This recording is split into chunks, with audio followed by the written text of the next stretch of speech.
Welcome to another RealRuralLife.com homesteading video. It's springtime on Manitoulin Island, and that means it's time to start up the rototiller again. This is our 8 horsepower Honda tiller. We've had it for almost 20 years now, and we've used it hard every year. It's been a great machine. It's never broken once. The only issue we've had, it's not really an issue, is that we've had to change the tines every so often. They're the little arms that break up the soil, and that's a maintenance item on any tiller. But it just chews through our soil, which is fairly heavy, as you'll see. So let's stop and take a look at that soil, just see what we've got. It's silty clay loam, which means that it's fairly heavy. And here on the first pass, you can see it's kind of cloddy. It's not ready for seeds yet, but we'll get to that. Another pass or two under the right conditions, and the seed bed will be worked up and ready to go. This is what the soil looks like before it's been tilled in the spring. And as you can see, it's the kind of stuff that'll get pretty hard if it's allowed to dry before tilling. This is the garlic that I planted last fall. Unfortunately, it's been nibbled on, in this case by white-tailed deer.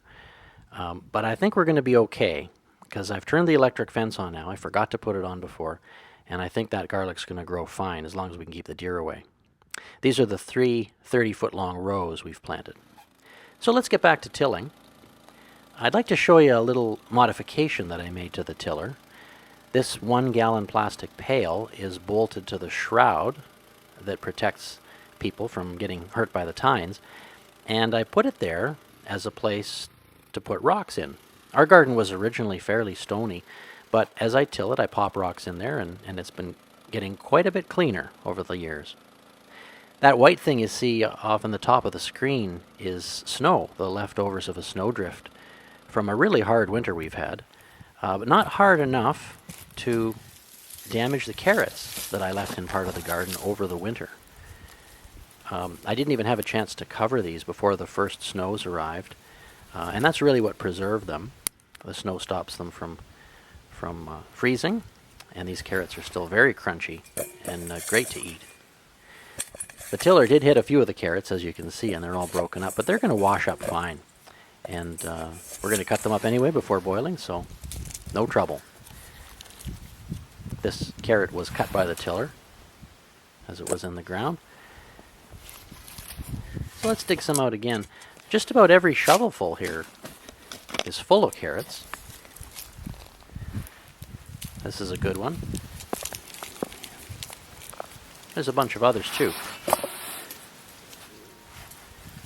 This carrot's kind of interesting. The top of it was chewed off by mice under the snow in the winter, but it's still great for eating. We'll just cut that top off and wash it up, and it'll be good as all the rest. Now, of course, the eating really is what this is all about, and it wouldn't be worth digging these carrots if they didn't have a lot of life left in them, and a great big crunch, as you can see here.